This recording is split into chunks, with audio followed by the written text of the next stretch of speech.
morning, good afternoon, good evening. Let me say from the outset that Zimbabwe is a failed state and buffoons, self-righteous buffoons like VP Chiwenga knows that Zimbabwe's so-called Vision 2030 is a mirage. God knows the nation has been chasing this mirage for the last 45 years to fail to see the mirage for what it is. Starting from the days of Mugabe's Kutsarushinji, scientific socialism, mass prosperity that turned into mass poverty. I would like also to emphasize that Chiwenga will never stamp out corruption because he himself cannot pass a lifestyle audit. He's just as corrupt as his colleagues in ZANU-PF. That is the tragedy in Zimbabwe.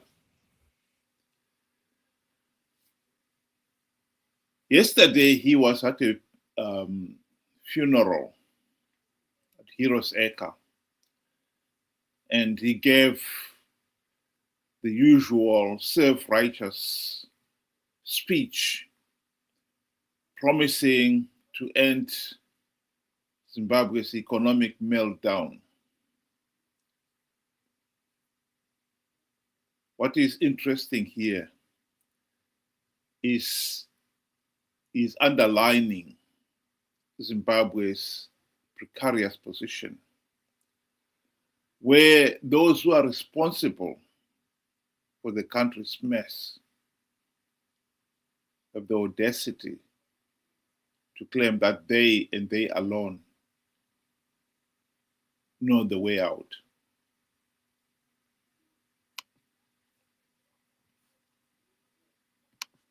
What legacy are we creating?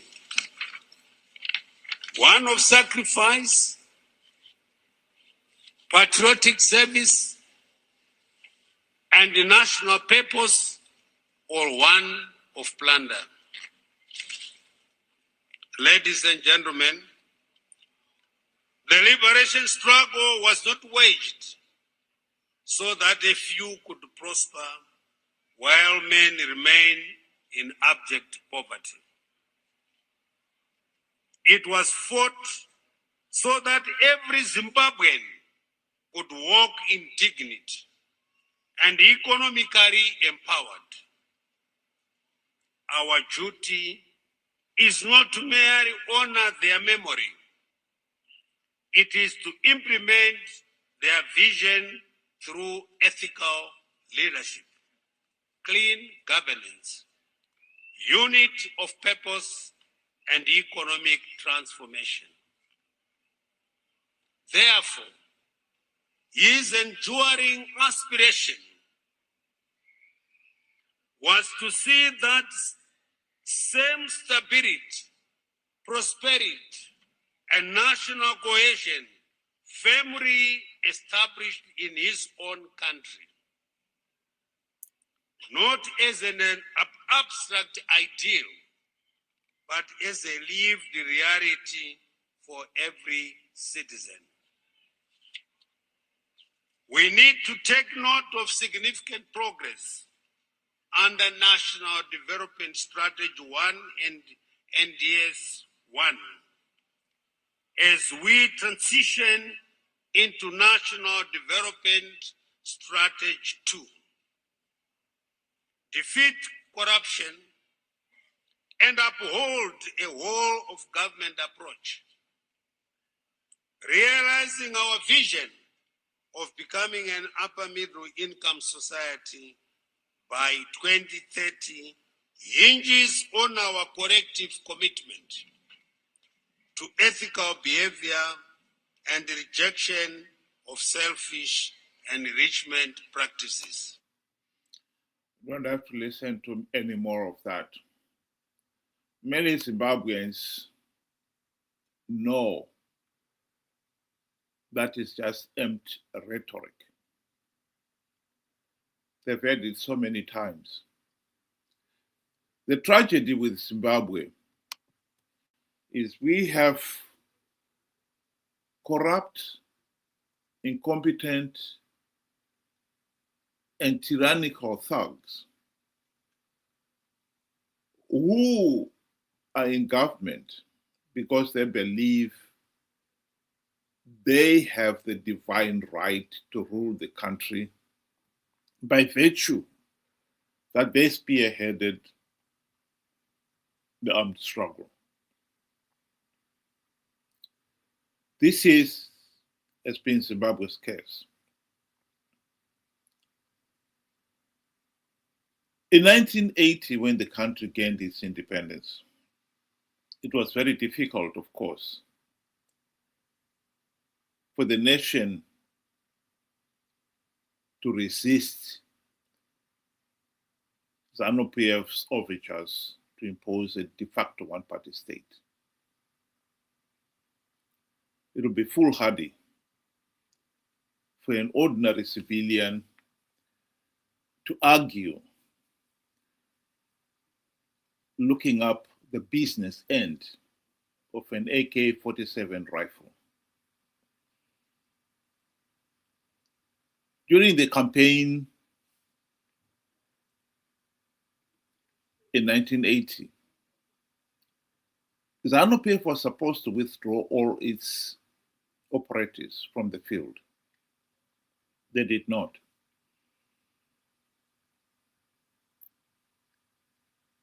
The freedom fighters who remained in the field during the campaign period made it very clear that in those areas where ZANU-PF,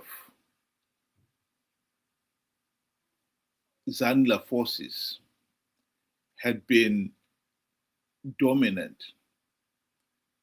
and that is a good percentage of Zimbabwe's rural areas, there were no-go areas for the opposition.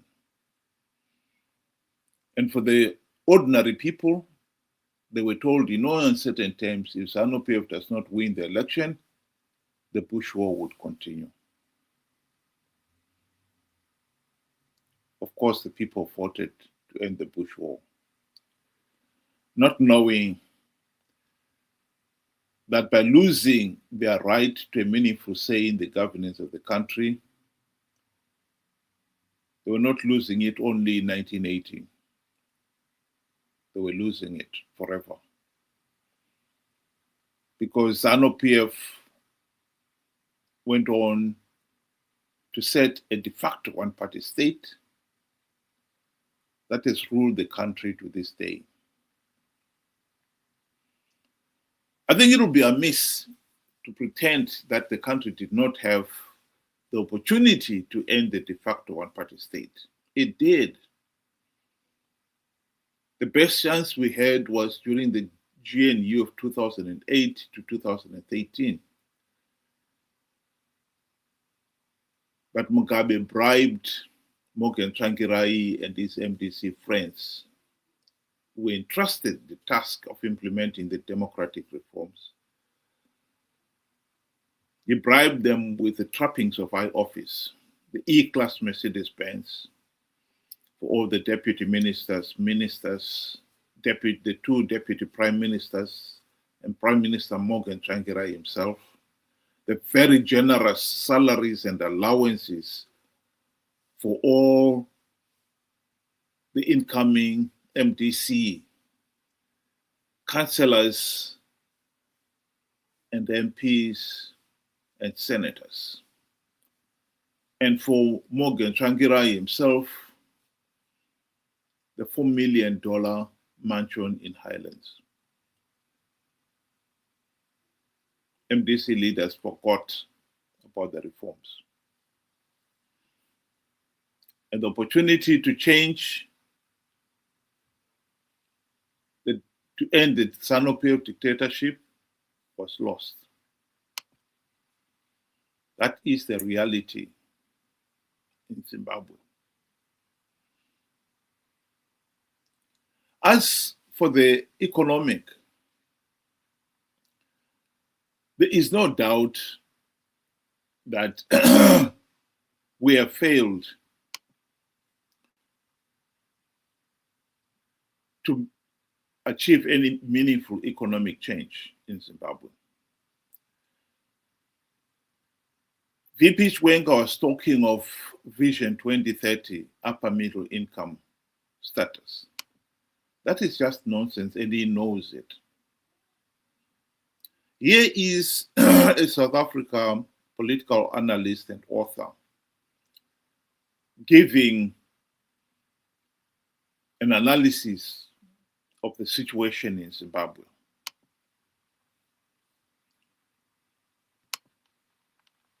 You go to Zimbabwe today, you want to cry when you see how black people in Zimbabwe are living. Number one, water as we speak is not reticulated. So you drink it at your own risk. Number two, Zimbabweans get electricity from midnight to 5 o'clock in the morning. The whole day they have no electricity. Number three, Mugabe himself died in Singapore. There's no single hospital that could heal him, that could treat him in Zimbabwe. The education system has collapsed. In South Africa, it is estimated that we have more than 7 million Zimbabweans. Zimbabweans are scattered all over the world as we speak. Who caused all this mayhem, this suffering? They talk about land reform. Zimbabwe's land reform is a mess. As you and I speak now, Zimbabwe imports maize, which is the staple food of the people of Zimbabwe. The country cannot produce food for itself.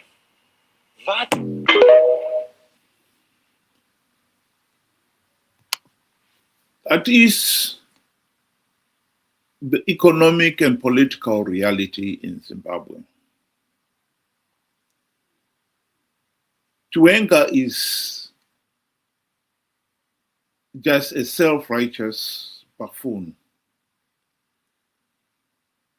As much as he wants to pretend that he can transform the country, the truth of the matter is, even after 45 years in power, he doesn't even know what the solution is. Because he doesn't know what the problem is.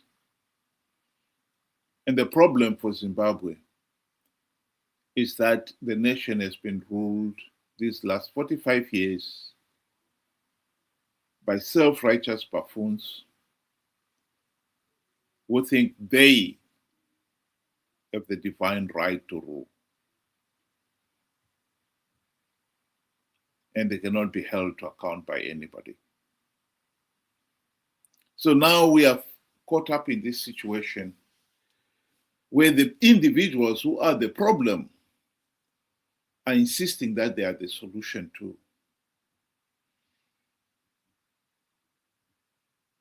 They are not the solution. They have never been the solution. The truth of the matter is, if we are serious about solving Zimbabwe's problem, we have got to address it at the very core. We have got to acknowledge that our ZANU-PF friends are the problem. That our failure to hold free, fair, and credible election is the problem.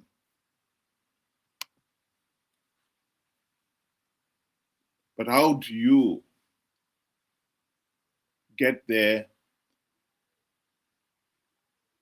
when ZANU-PF itself will never reform itself out of office? That much should be understood by everyone. ZANU-PF will never reform itself out of office. So what do we do?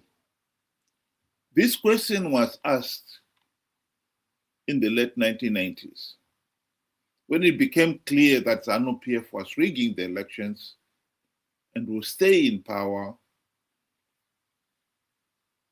by virtue of denying people a meaningful say in the governance of the country. The decision by the nation then was, we can either take up arms again and fight the regime to restore all the fundamental freedoms and human rights to all Zimbabweans, as we did during the Liberation War, before ZANU-PF hijacked the whole thing for their own selfish purpose. Or we should elect opposition leaders whose number one task would be to implement the democratic reforms and end the ZANU-PF dictatorship. The people elected the second. And so a big wave of democratic change, demand for democratic change, swept the nation. Morgan Tsvangirai and his MDC friends launched their party on the crust of that wave. And they even named their party the Movement for Democratic Change, promising the nation they would deliver the democratic change the nation was dying for. The tragic reality is they did have the opportunity to implement those reforms. Much more so during the GNU of 2008 to 2018. They failed to implement even one reform because Mugabe bribed them. 25 years down the line, since MDC, CCC leaders have been on the political platform, it should have dawned to the people of Zimbabwe that MDC, CCC leaders have sold out. We need to wake up to that reality. Whether some people want to admit it or not, the truth of the matter remains that MDC, CCC leaders have sold out. That is the reality. We cannot run away from it.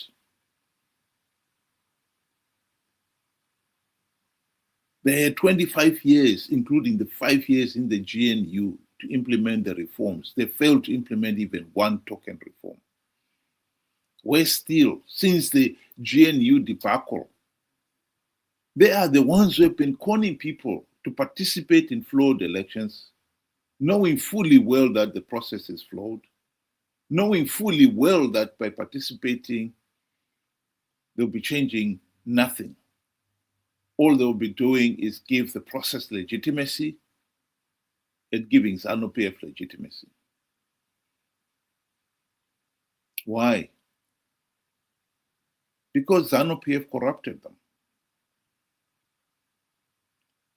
The GNU taught MDC leaders that if they cooperate with ZANU-PF, they will have a share of the spoils of power, a few gravitrans seats. And this is all that the opposition leaders have been fighting for all these years. The tragedy is the people ourselves have been slow to realize what has been happening here. Some of the opposition leaders, like David Coulthard, have admitted it. In his book, David Coulthard did not make it a secret. He made it abundantly clear that the election process in Zimbabwe without reforms is so flawed, so illegal, the only logical thing to do is to stop participating. But he himself admits that they have been participating because they were also after the few gravity seats on offer. They couldn't resist that. Our problem is we, the ordinary people, have been slow to realize what is going on here.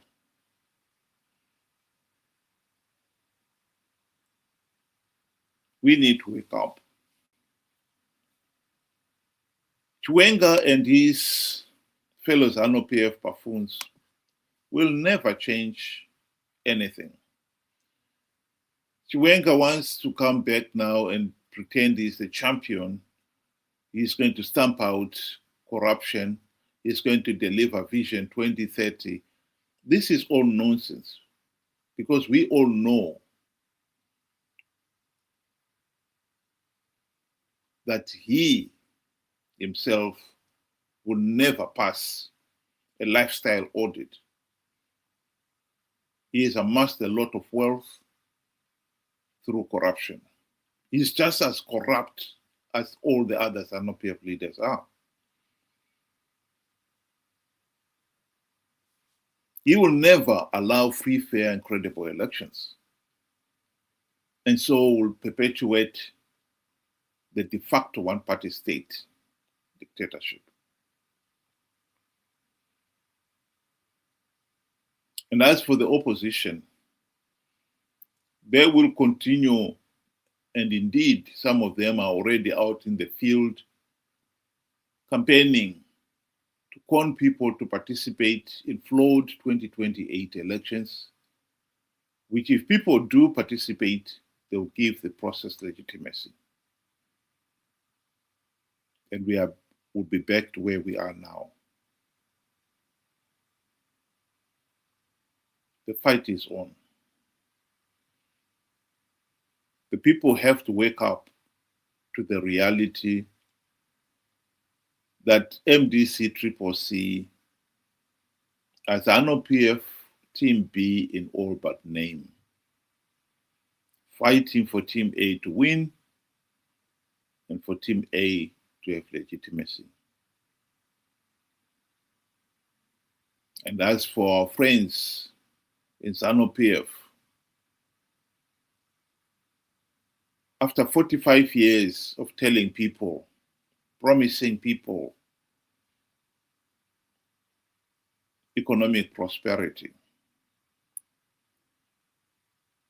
I think it's an insult to think that people will continue to believe that mirage when they can see with their own eyes that Zimbabwe is in economic ruin.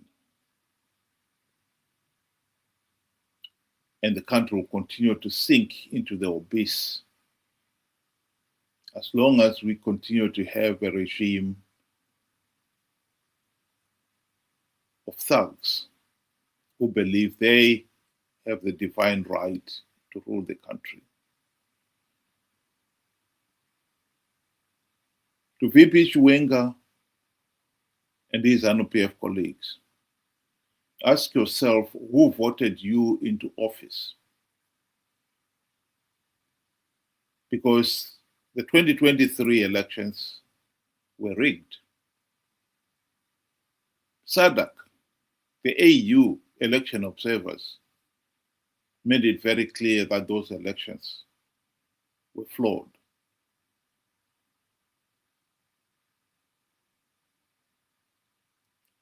We have to end this madness. Our biggest problem is that we have a problem of those who landed us into this mess, and yet they believe they are the solution. We would not be in this mess if you knew what you were doing. You are the problem. You cannot be the solution too. Think about it.